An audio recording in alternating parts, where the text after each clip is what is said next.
কিন্তু আমাদের কাউকে গ্রেফতার করলে আমাদের জেনারেল ভাইদের ফেসবুকে একটা পোস্ট পর্যন্ত দেখি না।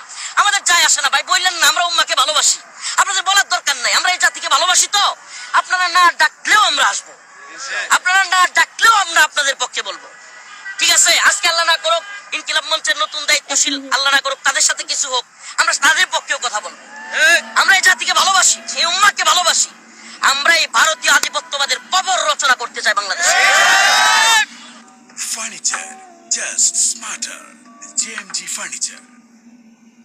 আওয়ামী লীগ তো গেছে, বিএনপি হোক, জামাত হোক, এনসিপি হোক, চরমুনাই হোক, বা যে কোনো দল হোক, আল্লাহ না করুক যদি ভারতীয় দালালির চিন্তা কারো মাথায় আসে, আমরা বাংলাদেশে তাদেরকেও জবাব দিব। ভারতীয় গোলামি বাংলাদেশে চলতে পারে না। বাংলাদেশের যুবকদেরকে একটা কথা বুঝতে হবে, এই দেশে হাজিদেরকে হাসিনা মারে নাই, আওয়ামী লীগ মারে নাই, মারছে ভারত। অতএব আমাদেরকে বাংলাদেশে ভারতীয় আধিপত্যবাদের খবর রচনা করতে হবে।